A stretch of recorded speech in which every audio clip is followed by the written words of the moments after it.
Hi, Dr. Fox here. Let's talk about renal vasculature. A lot to discuss in this video. We'll start with the segments of the kidneys and their blood supply. We'll also outline for you the lobes and the lobules of a kidney. We'll discuss the renal arteries, its branches and their branches. We'll also look at the renal portal system, and we'll end things discussing left renal vein entrapment syndrome, with an emphasis on the various tributaries of the left renal vein and the various tissues they serve. So let's start with the renal segments. There are 5 basic renal segments that organize the kidney, each defined by their own segmental artery. So here we have an anterior view of a left kidney demonstrating 4 of the 5 segments.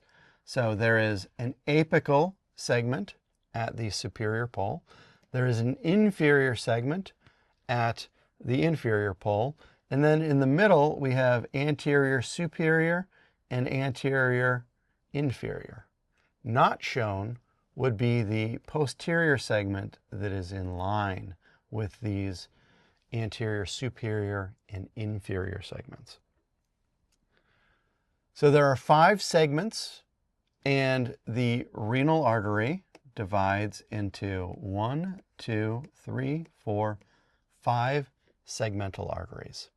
This is the typical pattern. There are variations present. So each of these segmental arteries is designated as an end artery.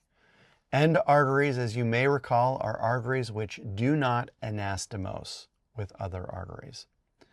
What this means is that each of these segments, because it has a unique source of blood, is surgically resectable, meaning one may have a partial nephrectomy and remove any damaged or diseased tissues without endangering the healthy tissues that surround it. This is much like the lungs as well. And also, like the lungs, the intrarenal veins, those found within the kidney, are rather without pattern in terms of how they return back to the renal vein, and they'll typically anastomose with one another. That is not uncommon. So more fidelity with the arteries, less fidelity with the veins. We can further divide segments into lobes, which can then be further divided into lobules. So let's first start with lobe. If we were to take a pyramid and all of the cortex that surrounded that medulla, so part of the column, all of the cortical arch, part of the other column that surrounded that, on all sides, so filling in all of this space, and imagine it 3-dimensionally, that would be a lobe. Lobes can further be divided into a lobule, and a lobule is a little bit of cortical arch and then all of the medullary rays, and these are microscopic structures, so we wouldn't be able to see them on this particular image, but it would be just one slice of a lobe. And the reason why we discuss lobes and lobules in an anatomical context is they're the reason why we have interlobar and interlobular arteries. So let's take a look at how the renal arteries are going to branch. So there is a left and a right renal artery. This is the left renal artery serving the left kidney. And this is going to ramify into segmental arteries, one for each renal segment. So typically we're going to see 5. And then segmental arteries are going to ramify into interlobar arteries. Interlobar arteries can be found between the lateral aspects of the pyramids and the cortical columns. So that's an interlobar, that's an interlobar, it's also interlobar, That's an interlobar. When the interlobar artery rounds the bend at the base of the pyramid, so there and there, there and there, there and there, we call them arcuate arteries. Coming off both the interlobar and the arcuate arteries, we have cortical radiate arteries. These cortical radiate arteries are also known as interlobular arteries. So anything that looks like a little tree, there, those are cortical radiate arteries. And they're called that because they radiate out into the cortex. They're called interlobular arteries because that little bit of cortex between them is going to be part of a lobule.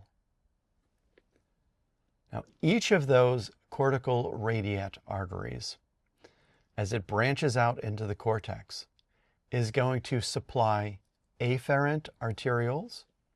Afferent means in, and those afferent arterioles are going to feed into very specialized capillary beds called glomeruli.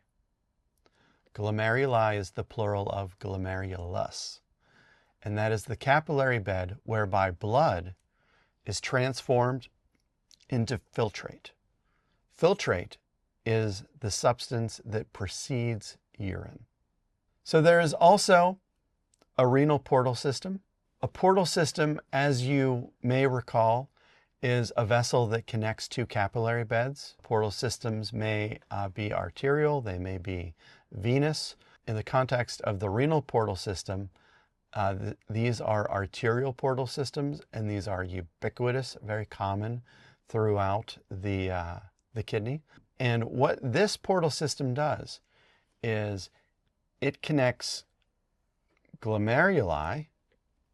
So there's one glomerulus, there is another glomerulus, with specialized capillaries that surround the nephron called peritubular capillaries and vasa recta. Glomeruli are going to be connected to these other specialized capillary beds via efferent arterioles. So thinking through this systematically, we have cortical radiate arteries that have afferent arterioles. The afferent arterioles feed into glomeruli, and then there are efferent arterioles that conduct blood to the peritubular capillaries and to the vasa recta. So glomeruli plus efferent arterioles plus peritubular capillaries and vasa recta are these renal portal systems. Venous return from the kidneys is relatively straightforward. So for instance, there are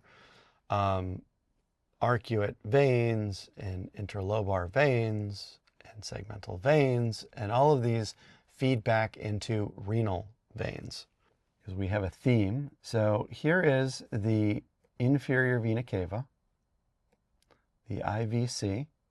That is the main distribution or collection trunk for blood in the abdominal pelvic cavity. There's the right renal vein. Notice that is very short. Here is the left renal vein. I want you to notice that it is very long.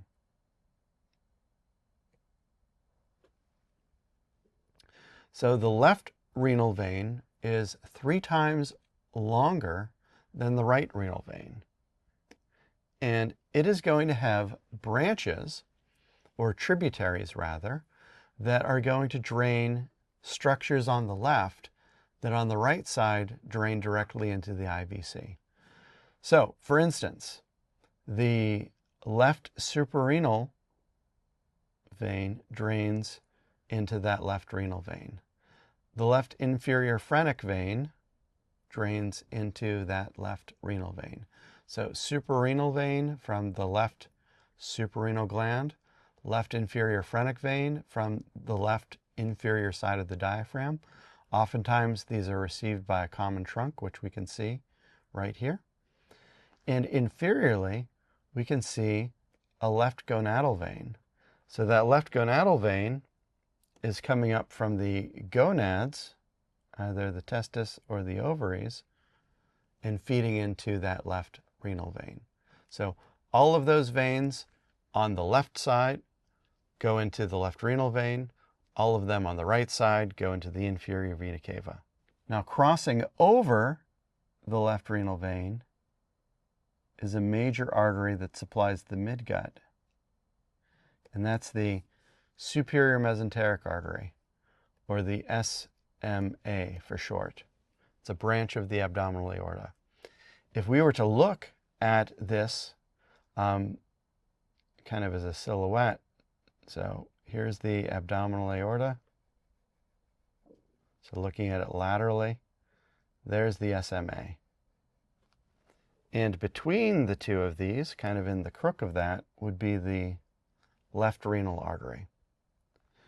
Now, what can happen is if there is an aneurysm of any of these arteries, typically it would be an aneurysm of the abdominal aorta. So the wall of that starts to blow out like so. That's going to compress the left renal vein. And that is going to occlude the return of blood from the left suprarenal gland, the left inferior part of the diaphragm, and the left gonad. As a result, this may present as hematuria, so that would be blood in the urine, flank and or gonadal pain on the left side, and varicocele. Varicocele is a dilation of the veins that surround the testis on the left-hand side. So this is known as left renal vein entrapment syndrome, sometimes called nutcracker syndrome because of the relationship of these vessels looking like a nutcracker.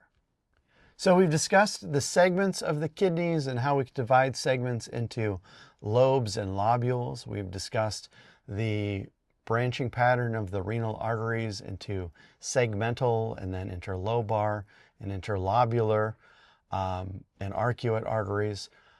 We've discussed the renal portal system. And then finally, we've gone through left renal vein entrapment syndrome, emphasizing the differences of tributaries of left-sided versus right-sided structures, whereas some structures are specialized into draining into the left renal vein. Thank you so much for your time, and I'll talk to you in the next video.